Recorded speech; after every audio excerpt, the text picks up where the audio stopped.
بسم الله الرحمن الرحيم. أعوذ بالله من الشيطان الرجيم. ولقد آتينا موسى الكتاب وقفينا من بعده بالرسل وآتينا عيسى ابن مريم البينات وأيدناه بروح القدس. محترم سامعین، سبق نمبر 119 آیت نمبر 87 ہے۔ اس حصے کا جو پہلا حصہ، اس کا چوتھا باب چل رہا ہے، اور اس باب کا آخری حصہ ہے، اس میں خطابات ستہ کا بیان ہے۔ 6 خطابات بنی اسرائیل کو ہیں۔ پہلا خطاب جس میں انعامات اور 2 سزاؤں کا ذکر تھا، دوسرے خطاب جس میں خواص بنی اسرائیل کا ذکر ہے، وَإِذْ أَخَذْنَا مِيثَاقَكُمْ وَرَفَعْنَا فَوْقَكُمُ الطُّورَ سے، اور ان میں بڑوں کی اور چھوٹوں کی خباثات کا ذکر۔ تیسرے خطاب کے اندر وَإِذْ أَخَذْنَا مِيثَاقَ بَنِي إِسْرَائِيلَ لَا تَعْبُدُونَ کے اندر اوامر سے انکار اور نواہی کے اوپر عمل کرنا، اور آخر میں خاتمہ جو ہے بالزجر والتخفیف اولئک الذین اشتروا الحیاۃ الدنیا بالآخرہ۔ یہ چوتھا خطاب ہے، اس میں مزید ترقی ہے خباثات کی، اور بڑا خبیثہ ذکر کیا جا رہا ہے کہ انبیاء کی تکذیب اور قتل، یعنی بنی اسرائیل کے خباثات کو ذکر کیا جا رہا ہے بالترقی، پہلے سے بڑھ کر خبیثہ۔ ایک خباثت سے دوسری خباثت بڑھتی ہے، برائی بڑھتی ہے، خرابیاں بڑھتی جا رہی ہیں، اور یہی وہ اسباب ہے جو انتقال خلافت، یعنی بنی اسرائیل سے خلافت منتقل ہو گئی بنی اسماعیل کی طرف۔ آیت کا ماقبل سے ربط تھا، یہ آیت نمبر 87 ہے، وَلَقَدْ آتَيْنَا مُوسَى الْكِتَابَ۔ تو ترجمہ آیت کا یہ ہے کہ البتہ تحقیق ہم نے موسیٰ علیہ السلام کو کتاب دی، اور ان کے بعد یکے بعد دیگرے بہت سارے انبیاء کو بھیجا ان کے نقش قدم پر، اور خاص کر ہم نے دی عیسیٰ بیٹے مریم کو واضح دلائل، نشانیاں، اور ہم نے ان کو مضبوط کیا روح القدس جبریل کے ذریعے۔ پس جب کبھی بھی تمہارے پاس اللہ کا رسول وہ احکام لے کر آئے جو تمہارے خواہشات نفسانیہ کے خلاف تھے، تو تم نے ان سے اپنے آپ کو بڑا سمجھا، اکڑ گئے۔ بس ایک جماعت انبیاء کی تم نے تکذیب کی، ان کو جھٹلایا، اور بہت سارے انبیاء کا ایک جماعت کی تم نے قتل کرتے ہو۔ آیات کریمہ کا ماقبل سے ربط یہ ہے کہ ماقبل میں یہ بات ذکر تھی تقتلون انفسکم، کہ آپ ایک دوسرے اپنے درمیان میں اپنے گھر کے اندر قتل کرتے تھے یہود، اور یہاں اس کا ذکر ہے کہ آپس کے قتل سے ہٹ کر تم نے انبیاء کا قتل اور تکذیب بھی کیا ہے۔ اب ان آیات میں اس بڑے قتل کا ذکر ہے۔ دوسرا ربط یہ ہے کہ ماقبل کے اندر ذکر تھا پہلی آیات کے اندر کہ تولی اور نقض العہد، کہ اللہ تعالیٰ کے حکام سے پھر گئے اور وعدے کو توڑ دیا، تو اس کا سبب کیا ہے؟ تو اس کا سبب ذکر کیا جا رہا ہے لا تہویٰ انفسکم استکبرتم، وہ خواہشات نفسانیہ ہے، نفسانی خواہشات کی پیروی کی وجہ سے اللہ تعالیٰ کے احکام سے پھر گئے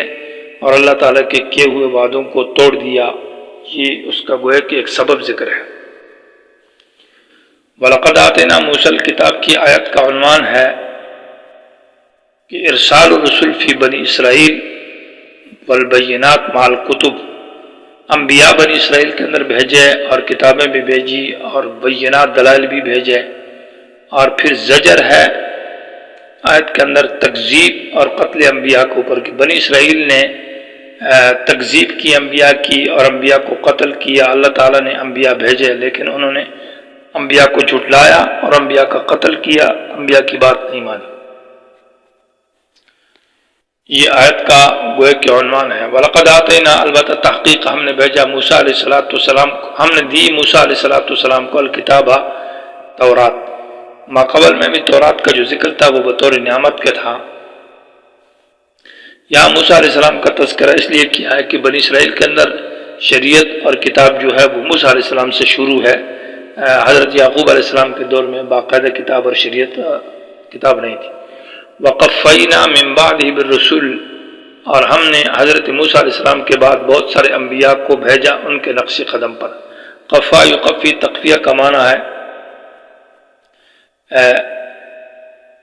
دوسرے کی تابعداری میں بھیجنا، دوسرے کو پہلے کی تابعداری اور اتباع میں اس کے بعد بھیجنا۔ اس میں مقفع بھی ہے جو بعد میں آتا ہے، اور مقفع جو پہلے ہوتا ہے، اور مقفع بھی کے اوپر با داخل ہوتی ہے،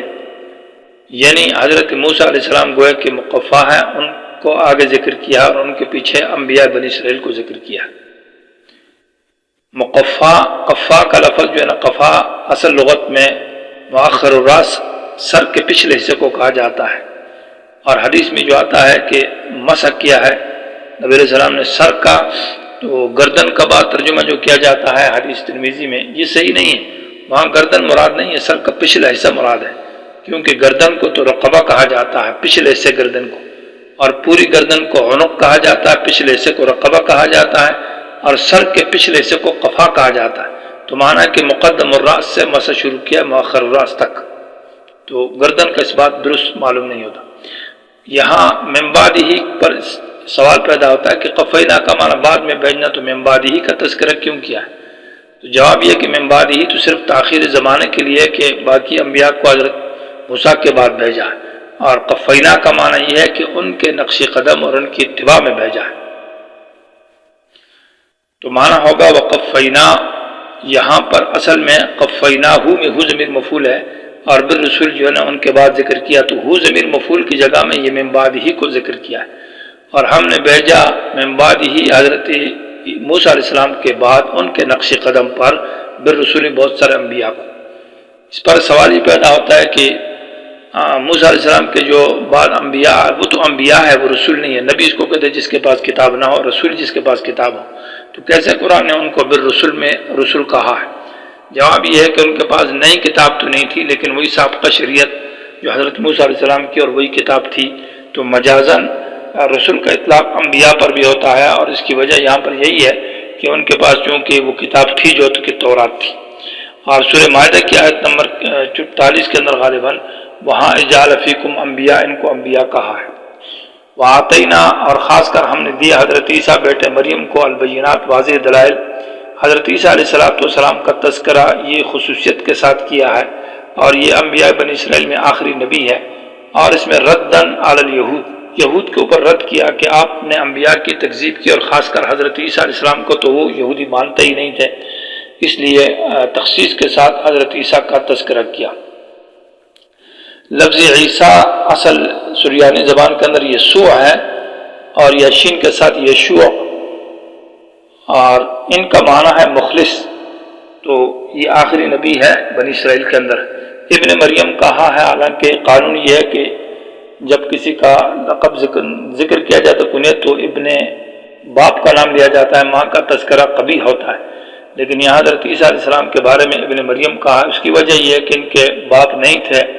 تو اس لیے وجہ سے صرف ابن مریم کا ذکر کیا۔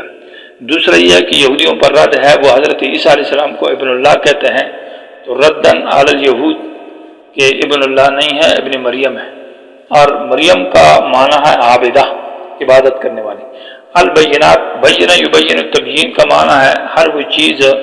جو خود بھی واضح ہو اور دوسری چیز کو بھی واضح کر دے، تو بینات سے مراد عقلی دلائل، نقلی دلائل ہیں، اور حضرت عیسیٰ علیہ السلام کی وہ تقاریر اور بیانات ہے، اور معجزات عیسیٰ علیہ السلام ہے کہ حضرت عیسیٰ علیہ السلام کو جو معجزات دیا، آپ کی نبوت کی واضح دلیلیں تھیں، اور پھر عقلی دلائل اور نقلی دلائل جو توحید کے اوپر ہے، اور حضرت عیسیٰ علیہ السلام کی جو تقریریں تھیں توحید کے بارے میں، وہ بالکل واضح اور صاف تھی۔ انہ من یشرک باللہ فقد حرم اللہ علیہ الجنہ ومأواہ النار، جو مختلف صورتوں میں ذکر ہے، ان اللہ ربی وربکم فاعبدوا ھذا صراط مستقیم۔ وَأَيَّدْنَاهُ أَيَّدَ يُؤَيِّدُ، یہ مشتق آیت سے، اور ایک طاقت کو کہتے ہیں، معنی مضبوط کیا ہم نے عیسیٰ علیہ السلام کو روح القدس کے ساتھ۔ روح تو اصل میں جسم کے اس ٹکڑے کو کہا جاتا ہے جس سے جسم کو حیات ملتی ہے، اور القدس یا قدوس مجاہد سے نقل ہے، یہ بمعنی اللہ کا نام ہے، تو روح القدس کا معنی روح اللہ، اللہ کا روح۔ روح القدس سے مراد بعد نے انجیل کو لیا ہے، اور بعد میں روح القدس سے مراد حضرت عیسیٰ علیہ السلام کو مراد لیا ہے۔ اور روح القدس، لیکن اصل اس کے اندر جو معنی ہے روح القدس کا وہ ہے جبرائیل، تو جبرائیل روح القدس ہے۔ اور سورہ نحل کی آیت نمبر 102 کے اندر قل نزلہ روح القدس من ربک، وہاں آیت میں روح القدس جبرائیل کو کہا ہے، تو وہ آیت اس کے لیے تفصیل ہو جائے گی۔ معنی ہوگا وَأَيَّدْنَاهُ، ہم نے مضبوط کیا، طاقت دی، تائید کی حضرت عیسیٰ علیہ السلام کی روح القدس یعنی جبرائیل کے ذریعے۔ اس کی وجہ یہ ہے کہ پیدائش کے وقت سے حضرت جبرائیل عیسیٰ علیہ السلام کے ساتھ رہے، ساری زندگی ان کے ساتھ رہے، اور آخر میں جب آسمانوں کی طرف اٹھا لیا گیا تو جبرائیل ہی ساتھ چلے گئے تھے۔ تو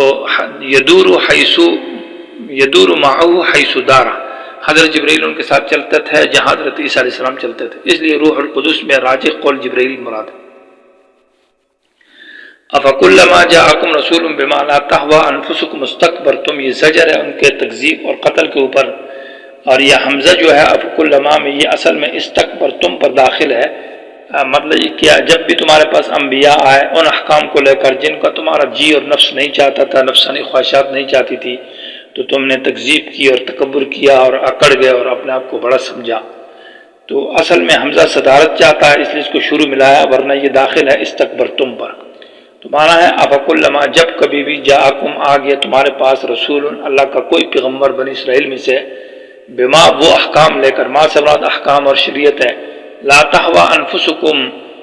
کہ نہیں چاہتی تھی، انفسکم تمہاری نفسانی خواہشات یا تمہارے دل اور تمہارا جی۔ حوی یا یہوا ہے، باب سماعت سے ہے، بمانا محبت اور میلان کو کہتے ہیں، اور اکثر طور پر یہ ہوا جو ہے یہ غلط خواہش اور خبیث خواہش کے اندر استعمال ہوتا ہے، جو انسان کی خواہش ہوتی ہے لیکن وہ شریر قسم کی اور ناجائز اور خبیث ہوتی ہے۔ ہاں البتہ جائز خواہشات میں اور خیر کے اندر خواہشات خیر جو اچھی ہے اس میں استعمال ہے۔ ایک حدیث کے اندر بھی ہے ہوا نبی علیہ السلام کے بارے میں کہ ہوا بما قال ابو بکر، کہ آپ اس طرف مائل ہو گئے جو ابو بکر نے کہا، وہ بہت کم استعمال ہے۔ زیادہ تر خراب اور خبیث نفس کے خبیث جو خواہش ہے اس کے بارے میں ہوا کا لفظ استعمال ہوتا ہے۔ ہوا یہاں بھی باب ضربت سے گرنے کے معنی میں ہے، انفس سے مراد ان کے دل اور ان کے عقل اور وہ مراد ہے۔ تمہارا ایسے احکام اللہ لے کر، رسول لے کر آیا کہ تمہارے نفس اور تمہاری خواہشات نہیں چاہتی تھی۔ استکبرتم معنی یہ ہے کہ ایک چیز سے اپنے آپ کو بڑا سمجھنا اور اپنے آپ کو، لیکن حق اپنی بڑائی ظاہر کرنا اور دلیل نہیں ہے، بغیر کسی وجہ کے، بغیر کسی سبب کے اپنے آپ کو بڑا سمجھنا، اس کو استکبار کہا جاتا ہے۔ کیونکہ اللہ تبارک و تعالیٰ نے انسانوں کو کیونکہ بشر کی اور بشر نوع انسان کی تربیت کرنی ہے، اور تربیت کے لیے تو ظاہر بات ہے ایسے احکام لائے جائیں گے جو نفس کی خواہشات کے اور طبیعت کے خلاف ہوں گے، کیونکہ خواہشات کے مطابق جو احکام ہیں ان سے تربیت اور اصلاح نہیں ہو سکتی۔ فَفَرِيقًا كَذَّبْتُمْ، پس ایک جماعت کی تم نے تکذیب کی انبیاء کی، وَفَرِيقًا تَقْتُلُونَ، اور ایک جماعت کا تم نے قتل کیا۔ تو جب اس پر اعتراض یہ ہے کہ جب قتل کیا تو تکذیب بھی تو ہو گئی نا، تو اصل میں یہ کہ فَفَرِيقًا كَذَّبْتُمْ، میں نے كَذَّبْتُمْ فَرِيقًا فقط، ایک جماعت کی تو صرف تکذیب ہی کی، میں نے قتل نہیں کیا، وَفَرِيقًا، اور ایک جماعت کو تم قتل کرتے تھے۔ یہ تقتلون اصل میں ماضی ہے، لیکن یہاں مضارع کا صیغہ لگا کر حال کا معنی اس کو حکایت حال کہا جاتا ہے کہ قتل تو انہوں نے پہلے کیا، تو کس طرح اللہ کہتا ہے اب تم قتل کر رہے ہو، مضارع والا معنی۔ اس میں نقطہ یہ ہے کہ مطلب یہ ہے کہ انبیاء بنی اسرائیل کا تم نے قتل کیا، اور موجودہ بنی اسرائیل سے کہ اب بھی تمہارا ارادہ قتل کا ہے، کہ آخری نبی کو یہود کی سازشیں